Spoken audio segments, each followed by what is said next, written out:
নমস্কার বন্ধুরা, আজকের এই ভিডিওর মাধ্যমে আপনারা জানতে চলেছেন বিপুল হারে ডিএ বৃদ্ধির সম্পূর্ণ তথ্য সম্পর্কে। এই সমস্ত রাজ্যে তাদের কর্মচারীদের ডিএ বাড়িয়েছে কত শতাংশ করে রইল তালিকা। মূল বেতনের একটি অংশ হিসেবে মহার্ঘ ভাতা বা ডিএ দেওয়ার লক্ষ্য হলো কর্মচারীদের জীবনযাত্রার ব্যয়ের চাপ কিছুটা লাঘব করা। আসাম, অরুণাচল প্রদেশ, বিহার, ওড়িশা, তামিলনাড়ু এবং উত্তরপ্রদেশ ইতিমধ্যে ডিএ বৃদ্ধির ঘোষণা দিয়েছে।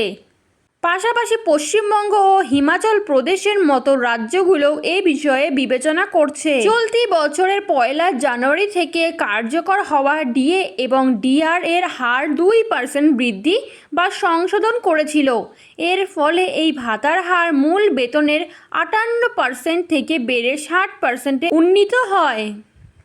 All India consumer price index এর ভিত্তিতে বছরে দুবার এর হার পর্যালোচনা করা হয়। সাধারণত মার্চ এবং অক্টোবর মাসে নতুন ডিএর ঘোষণা দেওয়া হয় এবং জানুয়ারি ও জুলাই মাস থেকে তা কার্যকর করা হয়।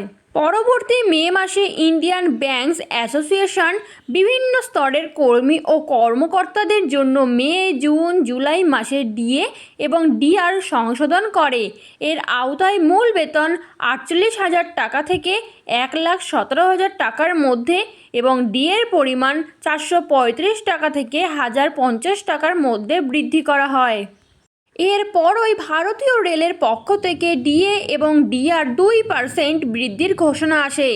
রেলওয়ে বোর্ড জানিয়েছে যে সপ্তম বেতন কমিশনের কাঠামোর আওতাভুক্ত লক্ষ লক্ষ কর্মচারী, পেনশনভোগী, পারিবারিক পেনশনভোগী এবং অন্যান্য যোগ্য সুবিধাভোগীদের জন্য ডিএ এবং ডিআর এর হার সংশোধন করা হয়েছে। আসাম সরকার ডিএ এবং ডিআর এর হার 2% বৃদ্ধি করে 58% থেকে 60%-এ উন্নীত করার অনুমোদন দিয়েছে, যা অবিলম্বে কার্যকর হবে।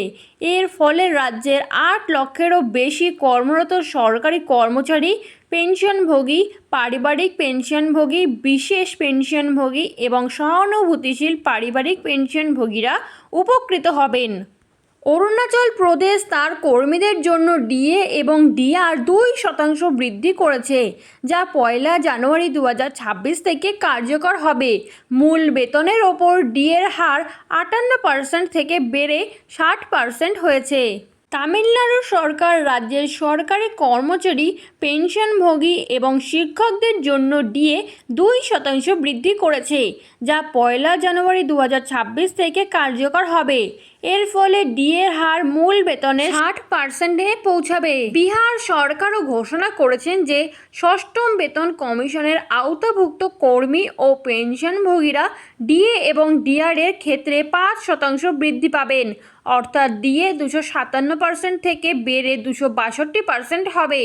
পঞ্চম বেতন কমিশনের আওতাভুক্ত কর্মীদের জন্য ডিএ 9% বৃদ্ধি পেয়ে 474% থেকে 483% হয়েছে এবং সপ্তম বেতন কমিশনের আওতাভুক্তদের জন্য তা 58% থেকে বাড়িয়ে 60% করা হয়েছে। ওড়িশা সরকার রাজ্যের সরকারি কর্মচারী ও পেনশনভোগীদের জন্য মহার্ঘ ভাতা 2% বৃদ্ধি করেছে। এর ফলে এই হার 58% থেকে বেড়ে 60%-এ উন্নীত হলো এবং তা 1 জানুয়ারি থেকে কার্যকর হবে। বিবৃতিতে আরও জানানো হয়েছে যে এই বর্ধিত ভাতা মে মাসের বেতনের সঙ্গে দেওয়া হবে।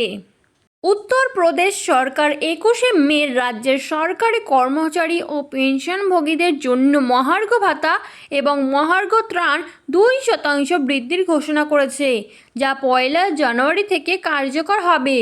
এর ফলে কর্মীদের প্রাপ্য ভাতার অংশ হিসেবে ডিএর হার মূল বেতনের 58% থেকে বেড়ে 60%-এ দাঁড়াবে এবং উত্তরপ্রদেশের প্রায় 16 লক্ষ সরকারি কর্মচারী, শিক্ষক ও পেনশনভোগী এর সুবিধা পাবেন।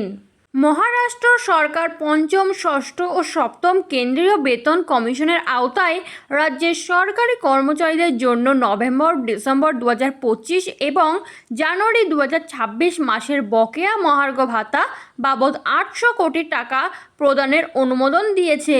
এছাড়া অবসরপ্রাপ্ত অল ইন্ডিয়া সার্ভিসেস এর কর্মকর্তাদের জন্য মহার্ঘ ত্রাণ 2% বৃদ্ধির বিষয়টিও সরকার অনুমোদন করেছে। এরকমই নতুন সরকারের আরও নতুন নতুন আপডেট পেতে চ্যানেলটি সাবস্ক্রাইব করে বেল বাটনটি প্রেস করে চ্যানেলটির সাথে যুক্ত থাকতে কিন্তু একদমই ভুলবেন না।